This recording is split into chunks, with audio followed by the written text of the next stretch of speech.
भारतीय नौसेना को मिला अपना पहला स्वदेशी विमान वाहक युद्धपोत। पीएम मोदी ने किया आईएनएस विक्रांत का जलावतरण। आईएनएस विक्रांत में लगा है भिलाई स्टील प्लांट का लोहा। प्लांट के अधिकारी और कर्मचारी भी गौरवान्वित।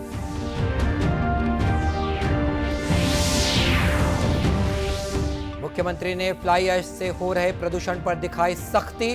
अधिकारियों को नियंत्रण के दिए निर्देश।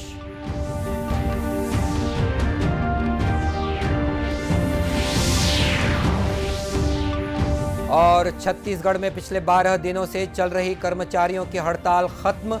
सरकार के आश्वासन पर माने कर्मचारी संगठन।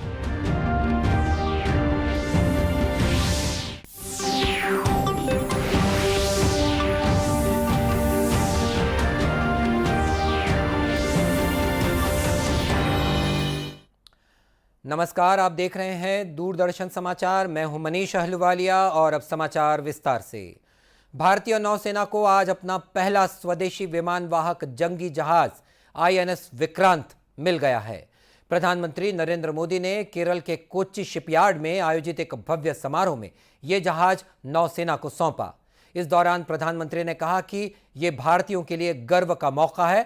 ये 21वीं सदी के भारत के कठिन परिश्रम, कौशल और कर्मठता का सबूत है।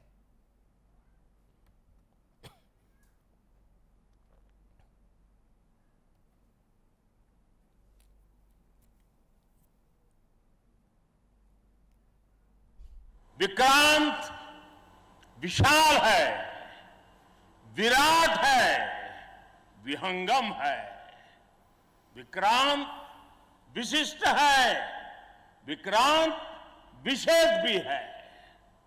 विक्रांत केवल एक युद्धपोत नहीं है, ये 21वीं सदी के भारत के परिश्रम, प्रतिभा, प्रभाव और प्रतिबद्धता का प्रमाण है।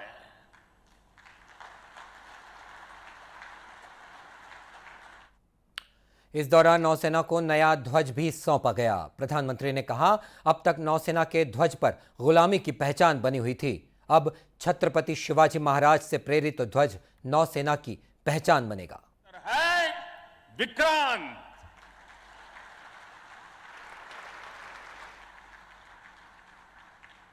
आजादी के अमृत महोत्सव का अतुलनीय अमृत है विक्रांत। आत्मनिर्भर होते भारत का अद्वितीय प्रतिबिंब है विक्रांत। ये हर भारतीय के लिए गर्व और गौरव का अनमोल अवसर है।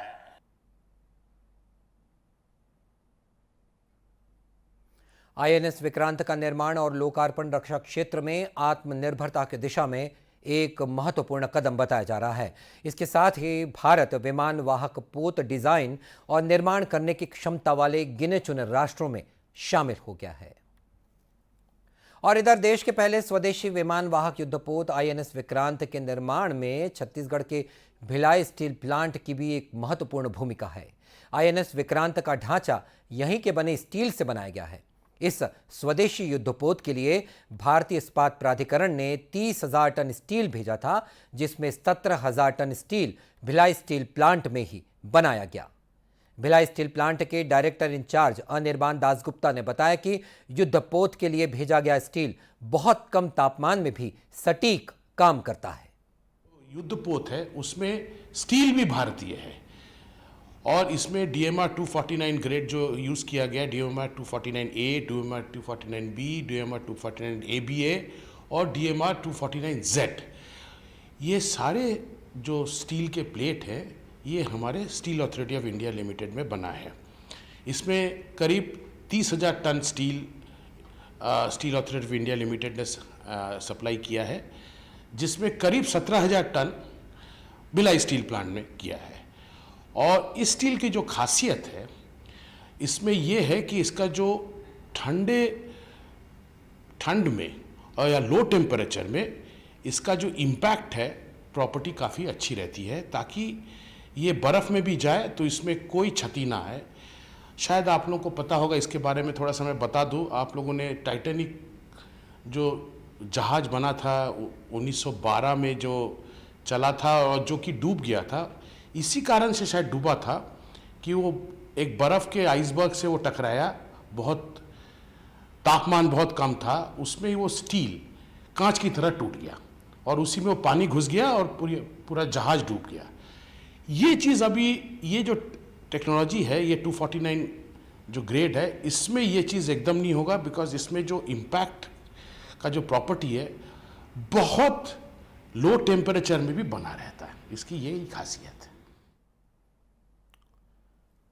उल्लेखनीय है कि नौसेना के शिपयार्ड में बनने वाले युद्धपोतों के लिए भिलाई स्टील प्लांट से विशेष प्लेटों की सप्लाई की जाती है। इससे पहले इन प्लेटों को रूस से मंगाया जाता था। अब मेक इन इंडिया प्रोजेक्ट के तहत भारत में ही इसका निर्माण हो रहा है। मुख्यमंत्री भूपेश बघेल ने आज रायगढ़ में विभिन्न सरकारी योजनाओं की समीक्षा की। मुख्यमंत्री ने जगह जगह फ्लाई ऐश डंप किए जाने के रवैये को गंभीरता से लिया। श्री बघेल ने अधिकारियों से कहा कि वे सुनिश्चित करें कि फ्लाई ऐश निजी और सरकारी जमीनों के अलावा नदियों में डंप न की जाए। इसके बारे में कल यही जब समाज के लोगों से मुलाकात हो रही थी, कहीं भी वो डंप कर रहे हैं, तो फ्लाई ऐश के लिए, चूंकि अब पावर प्लांट है तो उसके फ्लाई ऐश के निस्तारण के लिए यहाँ कार्य योजना बनना चाहिए, ताकि निजी भूमि में या शासकीय भूमि में कहीं भी डंप न करें, नदियों में न डालें। नदी को भी सुरक्षित रखना है। जहाँ सारी जगह हम लोग STF बना रहे हैं, वहाँ यदि फ्लाई ऐश डाल के नदी को प्रदूषित करेंगे तो उचित बात नहीं है। तो उसके निस्तारण की व्यवस्था ठीक ठाक ढंग से होना चाहिए। और इससे पहले कल मुख्यमंत्री दोपहर रायगढ़ विधानसभा क्षेत्र में पहुंचे थे। यहां उन्होंने नवापारा और लोइंग गांव में चौपाल लगाकर लोगों से बातचीत की। इस दौरान उन्होंने विभिन्न सरकारी कार्यक्रमों का निरीक्षण भी किया। मुख्यमंत्री ने शाम को रायगढ़ में एक रोड शो किया। शहर के हेमू कलानी चौक से मुख्यमंत्री एक बड़े काफिले के साथ चक्रधर चौक तक पहुंचे थे। छत्तीसगढ़ में पिछले 12 दिनों से चल रही कर्मचारियों की हड़ताल अब खत्म हो गई है। छत्तीसगढ़ कर्मचारी अधिकारी फेडरेशन की कोर कमेटी ने कृषि मंत्री रविंद्र चौबे से मुलाकात के बाद आज इसकी घोषणा कर दी। फेडरेशन की ओर से यह कहा गया है कि सरकार ने महंगाई भत्ते का एरियर GPF खाते में डालने का आश्वासन दिया है। महंगाई भत्ते की शेष राशि दीपावली तक दे दी जाएगी। वहीं गृह भाड़ा भत्ते के लिए सचिवों की समिति बनाने की बात भी कही गई है। कर्मचारी संगठन महंगाई भत्ते में 12% की वृद्धि और 7वें वेतन आयोग की सिफारिशों के मुताबिक गृह भाड़ा भत्ता देने की मांग पर 22 अगस्त से हड़ताल पर चला था। इसकी वजह से प्रदेश भर में शिक्षा, स्वास्थ्य, राजस्व और दूसरे प्रशासनिक काम बुरी तरह से प्रभावित हुए। सरकार ने कर्मचारियों को काम पर लौटाने की चेतावनी भी दी थी। भारतीय जनता पार्टी विधायक दल के नेता नारायण चंदेल कोरबा पहुंचे। यहां बीजेपी के पदाधिकारियों और कार्यकर्ताओं ने उनका स्वागत किया। मीडिया से चर्चा के दौरान श्री चंदेल ने बताया कि पार्टी हाईकमान ने प्रदेश अध्यक्ष और नेता प्रतिपक्ष की जिम्मेदारी बिल्कुल ही साधारण कार्यकर्ताओं को सौंपी है। एकदम से साधारण दोनों कार्यकर्ताओं को जिम्मेदारी दी है। माननीय अरुण जी हमारे प्रदेश के अध्यक्ष हैं और मुझे नेता प्रतिपक्ष की जिम्मेदारी पार्टी हाईकमान ने दी है और हम आप सभी को विश्वास दिलाते हैं, हमारे पार्टी के शीर्ष नेताओं को भरोसा दिलाते हैं कि हम सब लोग पूरे टीम वर्क के साथ में काम करेंगे और जैसा माननीय मोदी जी ने कहा है कि सबका साथ, सबका विकास, सबका प्रयास और सबका विश्वास, इस ध्येय को लेकर के हम काम करेंगे। गौरतलब है कि छत्तीसगढ़ में भाजपा ने पिछले महीने ही प्रदेश अध्यक्ष और नेता प्रतिपक्ष बदल दिए हैं। नई जिम्मेदारी मिलने के बाद प्रदेश अध्यक्ष अरुण साव और नेता प्रतिपक्ष नारायण चंदेल जिलों का दौरा कर रहे हैं। बात कर लेते हैं कोविड-19 की। छत्तीसगढ़ में कल कोरोना संक्रमित 2 मरीजों की इलाज के दौरान मृत्यु हो गई। ये दोनों दुर्ग और राजनांदगांव जिले के निवासी थे। स्वास्थ्य विभाग के मुताबिक दोनों मरीजों को कोरोना के साथ दूसरी गंभीर बीमारियां भी थीं। इस बीच 120 नए लोगों में कोरोना संक्रमण की पुष्टि हुई है। सबसे अधिक 21 मरीज सरगुजा जिले में ही मिले हैं। रायपुर में 19 और दुर्ग के 13 लोगों में संक्रमण पाया गया। प्रदेश भर में 160 लोगों का इलाज के बाद छुट्टी भी दे दी गई है। वहीं 833 मरीजों का इलाज अभी भी जारी है। इस बीच कोरोना के रोकथाम के लिए टीकाकरण जारी है। देश भर में अब तक 212 करोड़ 75 लाख से अधिक कोरोना रोधी टीके लगाए जा चुके हैं। कोरिया जिले के बैकुंठपुर स्थित जवाहर नवोदय विद्यालय में 2 दिवसीय संकुल स्तरीय हैंडबॉल सीनियर और जूनियर प्रतियोगिता का आयोजन किया गया। कोरबा, सूरजपुर, बिलासपुर, महासमुंद और कोरिया जवाहर नवोदय विद्यालय के सीनियर और जूनियर छात्र छात्राओं ने इसमें भाग लिया। संसदीय सचिव अंबिका सिंह देव ने दीप प्रज्वलित कर इस प्रतियोगिता का शुभारंभ किया। उन्होंने कहा कि बच्चों के विकास के लिए सभी शिक्षक अपनी अपनी भूमिका निभा रहे हैं। क्लस्टर स्तरीय हैंडबॉल प्रतियोगिता हो रही है। ये मेरा सौभाग्य है कि आज मैं यहाँ सबके बीच में आ सकी। यहाँ देखकर यही समझ में आ रहा है कि यहाँ पर बच्चों की एक होलिस्टिक डेवलपमेंट हो रही है और सारे टीचर्स अपनी तरफ से बच्चों को के डेवलपमेंट में अपना अपना रोल प्ले कर रहे हैं। और इस प्रतियोगिता का उद्घाटन मैच कोरिया और कोरबा के बीच खेला गया। रोमांचक मुकाबले में कोरिया की टीम ने कोरबा को हरा दिया।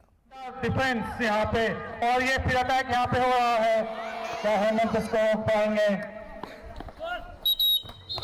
और एक और शानदार गोल कैप्टन के द्वारा। वहीं आयोजन के दौरान स्कूल के विद्यार्थियों ने रंगारंग सांस्कृतिक प्रस्तुतियां भी दी।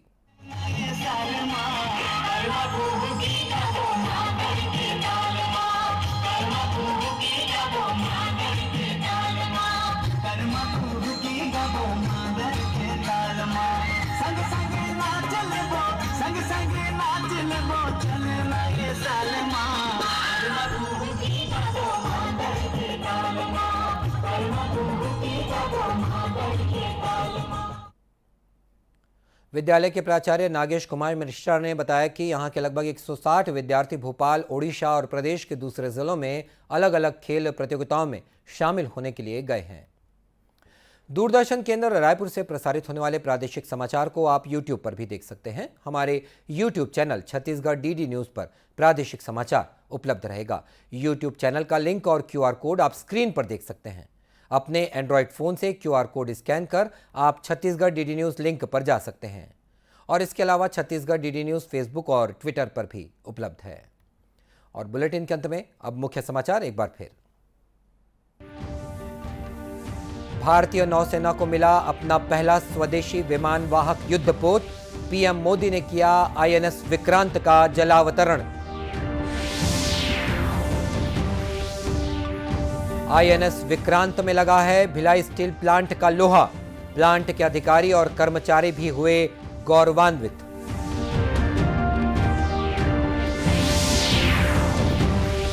मुख्यमंत्री ने फ्लाई ऐश से हो रहे प्रदूषण पर दिखाई सख्ती। अधिकारियों को नियंत्रण के दिए निर्देश।